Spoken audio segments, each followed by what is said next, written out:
नमस्कार दोस्तों, मैं हूं निरंजन कृष्णा और आप देख रहे हैं सब पर नजर।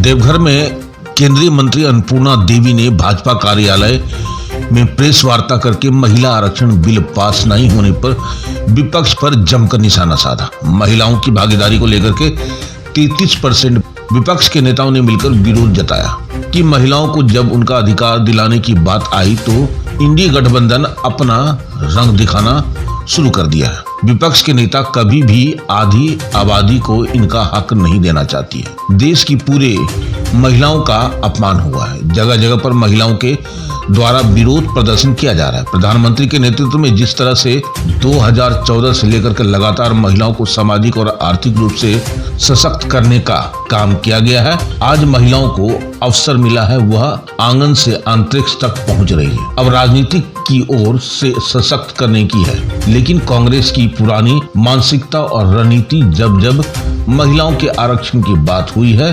तब उन्होंने विरोध किया। गांव से लेकर के शहर तक की महिलाओं का कांग्रेस और उनके गठबंधन की पार्टियों ने उनका जम के विरोध किया है। कांग्रेस पार्टी हमेशा 50 वर्षों से ज्यादा सत्ता में रही तो वह ओबीसी की याद नहीं आई। ओबीसी मंडल कमीशन की रिपोर्ट आया तो बरसों कांग्रेस के द्वारा मंडल कमीशन का रिपोर्ट को दबा दिया गया। स्वर्गीय राजीव गांधी ने इसका विरोध में भाषण दिया। ओबीसी को राष्ट्रीय संवैधानिक दर्ज नरेंद्र मोदी ने दिया। ओबीसी समाज जानता है कि उनका कौन है। देश को बांटने का काम विपक्ष के पाठ में ही लिखा है। नारी शक्ति अधिनियम को पास नहीं होने दे, ये उन लोग निर्णय करके बैठे हुए हैं। आइए देखते हैं कि केंद्रीय मंत्री अन्नपूर्णा देवी ने क्या कुछ कहा अपने जुबानी। एक खास खबर हमारे एसपीएन के संवाददाता गौतम कुमार देवघर झारखंड से। बाबा को नमन करते हुए ये मेरा सौभाग्य है कि आज बहुत ही महत्वपूर्ण विषय पर प्रेस वार्ता के लिए झारखंड की पावन धरा देवघर में उपस्थित है। जैसा आप सभी जानते हैं कि लोकसभा में बजट सत्र के दौरान 3 दिवसीय विशेष सत्र का आह्वान किया गया था 16, 17 और 18 तारीख। बहुत ही महत्वपूर्ण विषय पर चर्चा सदन में हो रही थी। नारी शक्ति वंदन अधिनियम, यानी आधी आबादी को उसका अधिकार 33% का आरक्षण उसे मिले और 2029 के चुनाव में हमारी महिलाएं जो वर्षों से संघर्षरत है, लगभग 3 दशक से ज़्यादा समय से संघर्षरत थी कि 33% आरक्षण उन्हें मिले ताकि लोकसभा और विधानसभा में अपना प्रतिनिधित्व के माध्यम से राज्य और देश के अंदर नीति निर्धारण में अपनी महत्वपूर्ण भूमिका निभा सके। लेकिन बहुत ही अफसोस और दुर्भाग्य के साथ कहना पड़ रहा है कि जिस तरह से 17 तारीख को जब लोकसभा के अंदर वोटिंग हो रही थी, यानी संविधान संशोधन में 2/3 बहुमत की आवश्यकता थी। जब वोटिंग हुई, वोटिंग के बाद जब मत हाँ और ना पक्ष में कितने प्राप्त हुए, उसके बाद आपने देखा कि प्रतिपक्ष के साथियों ने मेज थपथपाकर वो काफ़ी खुशी व्यक्त की। यानी ये खुशी आधी आबादी को चिढ़ाने वाली थी। आधी आबादी जो वर्षों से संघर्षरत थी, बहुत ही अपेक्षा के साथ उन्हें यह पूरा विश्वास था कि नारी शक्ति वंदन अधिनियम पास होगा और महिलाओं की जो भागीदारी है 33% की उन्हें मिलेगी और उनका प्रतिनिधित्व स्थापित होगा। तो ये प्रतिपक्ष के साथियों के द्वारा, चाहे वो कांग्रेस पार्टी हो, समाजवादी पार्टी हो, राष्ट्रीय जनता दल हो, तृणमूल कांग्रेस हो और उसके साथ साथ डीएमके हो या अन्य और कई ऐसे पार्टियां जो इंडी गठबंधन के साथ मिलकर इस बिल का विरोध किया, महिलाओं को उसका अधिकार देने का विरोध किया और आज पूरे देश स्तर पर महिलाएं आक्रोशित हैं कि जब उन्हें उनका अधिकार देने की बारी आई तो ये नई नहीं थी। इंडी गठबंधन और कांग्रेस की ये पुरानी चाल है, कभी भी वो महिलाओं को आरक्षण देना नहीं चाहती है। समाजवादी पार्टी कभी नहीं चाहती कि महिलाओं का आरक्षण, उसका आधी आबादी को उसका पूरा हक मिल सके और यही वजह है कि लोकसभा में ये पारित नहीं हुआ। 2/3 मत नहीं मिलने की वजह से देश स्तर पर जिस तरह से महिलाएं कि उन्हें उनका अपमान हुआ है, इस अपमान का बदला महिलाएं अवश्य लेंगी। आप देख रहे होंगे लगातार महिलाएं आक्रोशित हैं, वो अलग अलग माध्यम से उनका प्रदर्शन हो रहा है और जो इंडी गठबंधन के सभी साथी हैं निश्चित रूप से उस पार्टी का भी कहीं भी वो जाएंगे, इसका भी महिलाएं उसका विरोध करेंगी। आज कांग्रेस पार्टी की बात करें, माननीय प्रधानमंत्री जी के नेतृत्व में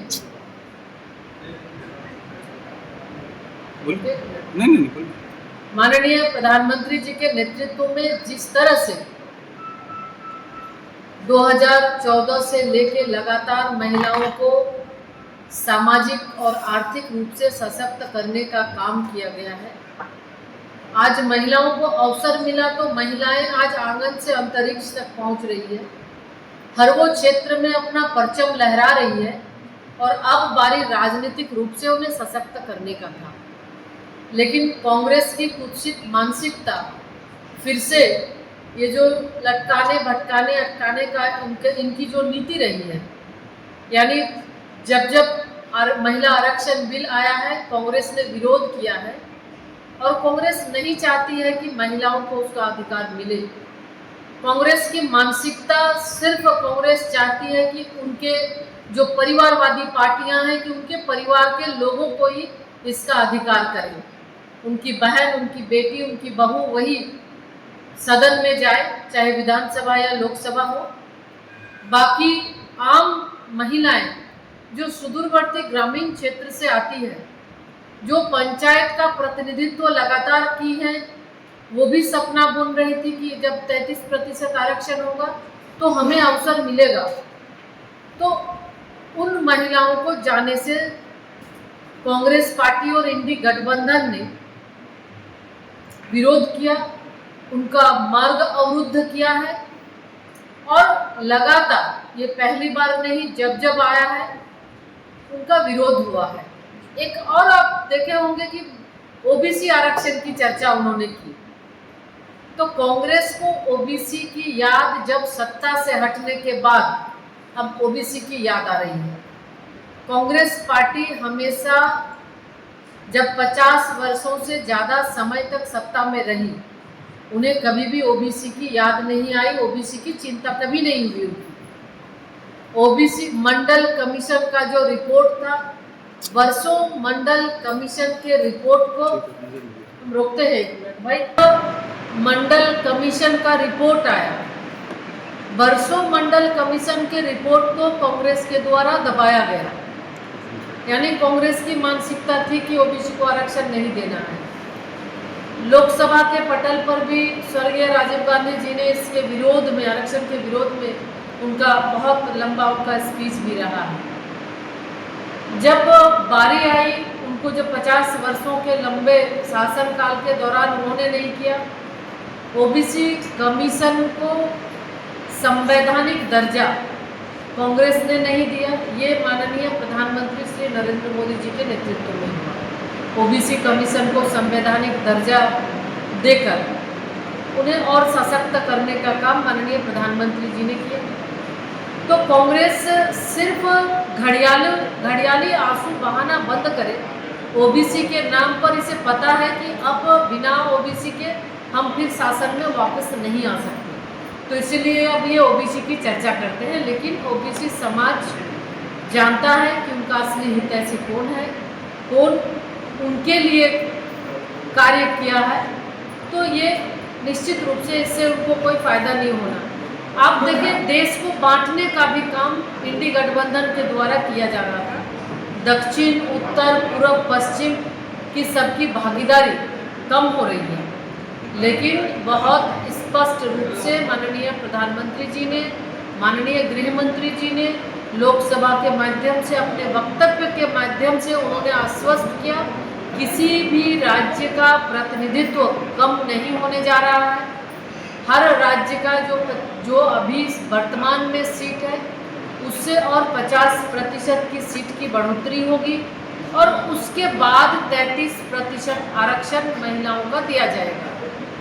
तो हर तरह से भारत सरकार के माध्यम से, माननीय प्रधानमंत्री जी, माननीय गृह मंत्री जी के माध्यम से बताया गया, लेकिन चूंकि इनकी मंशा साफ नहीं थी, जिसके वजह से ये नारी शक्ति वंदन अधिनियम बिल के तहत जो लागू होना था महिलाओं का आरक्षण 33%, उन्होंने पास नहीं होने दिया।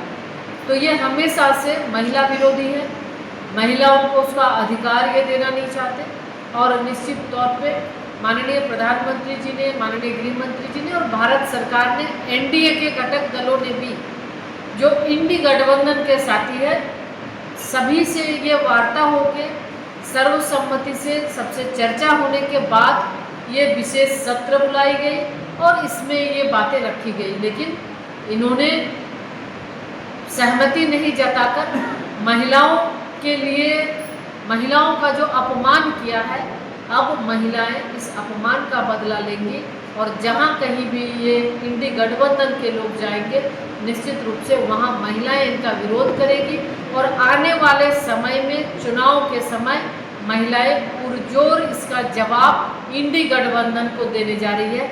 आज प्रेस कॉन्फ्रेंस इस पत्रकार वार्ता के माध्यम से माननीय जी के प्रति आभार व्यक्त करते हैं कि उन्होंने लगातार के लिए सशक्त, समृद्ध बनाने के लिए उनका प्रयास था।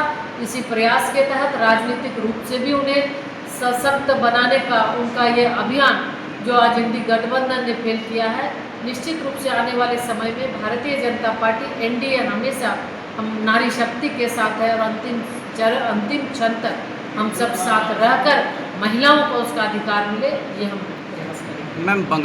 आरक्षण विधेयक के लिए लगातार प्रतिपक्ष के साथियों के साथ वार्ता होने के बाद ये विशेष सत्र था और सबकी सहमति के बाद ये सत्र आहूत की गई थी। तो जिस तरह से इन्होंने, इंडी गठबंधन के साथियों ने, कांग्रेस, तृणमूल और अन्य दलों के माध्यम से महिलाओं का अपमान उन्होंने किया है, आप देखे होंगे किस तरह मेज थपथपा कर जब बहुमत नहीं आने पे उन्होंने अपमान किया है। तो नारी शक्ति इस अपमान को भूल नहीं सकती है, इस अपमान का नारी शक्ति बदला लेगी। और ये सिर्फ देश को बांटने वाले लोग हैं, तुष्टीकरण की राजनीति करने वाले लोग हैं, परिवार को बढ़ावा देने वाले कि अपने ही परिवार के लोग सदन में पहुंचे, ये इनकी मानसिकता को लेके कोई ये नहीं है। बिल्कुल महिलाएं आक्रोशित थी और महिलाओं ने जब देखा, उन्होंने वोटिंग के बाद भी लंबे समय तक जब लोग देखी, तो उसके बाद लोग, हमारे महिलाएं पहुंची, महिला हार और बहुत ही आशा, उम्मीद भरी निगाहों से लोकसभा की और टकटकी लगाए पूरे देश की महिलाएं देख रही थी। तो निश्चित रूप से उन्हें कष्ट हुआ है, उन्हें आघात पहुंचा है, उन्हें अपमान किया गया है। बार बार बिल आने के बाद महिलाओं को उसका अधिकार कांग्रेस और इंडी गठबंधन के लोगों ने रोका है, तो इसलिए महिलाएं अपमानित महसूस कर रही है। और लोग आज जगह जगह, आज एक जगह की बात नहीं कर सकते, आप देखें तो जगह जगह आक्रोश प्रदर्शन कर रही हैं और इंडी गठबंधन के लोगों को, कांग्रेस को और अन्य दलों के प्रति आक्रोश भी व्यक्त कर रही है। बंगाल में जो कुशासन है, आज बंगाल की महिलाएं सुरक्षित नहीं, बंगाल के लोग सुरक्षित नहीं, और जिस तरह से गुंडागर्दी और कट मनी, आप जानते होंगे, आप देख रहे होंगे जो बंगाल की स्थिति है, तो लोग परेशान हैं, लोग त्रस्त हो चुके हैं। तो बंगाल में निश्चित रूप से मन लोग बना चुके हैं कि भारतीय जनता पार्टी की सरकार बनानी है। यानी भारतीय जनता पार्टी जो उनके हित की ख्याल रख सके।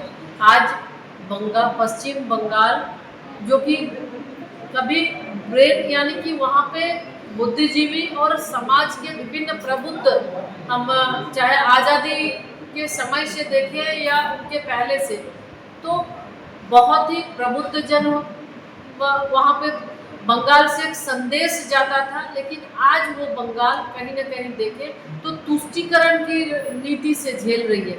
आज बंगाल में तुष्टीकरण की राजनीति हो रही है। आज लोगों को परेशान किया जाता है, कुछ खास विशेष वर्ग के लोगों को वहाँ पे प्रोत्साहित किया जाता है।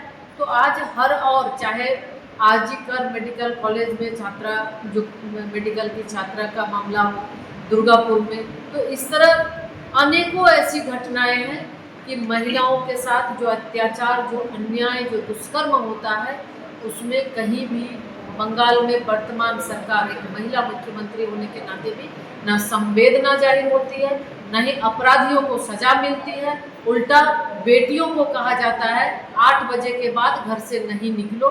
ये ममता बनर्जी जी की सरकार के द्वारा कहा जाता है, बंगाल की सरकार। तो इसलिए लोग परेशान हैं और इस बार नारी शक्ति वंदन अधिनियम के माध्यम से भी जैसे महिलाओं को लोकसभा विधानसभा जाने से रोकने का काम किया है, इसका खामियाजा पश्चिम बंगाल को भुगतना ही पड़ेगा और पश्चिम बंगाल में भारतीय जनता पार्टी की सरकार बनेगी। विपक्ष का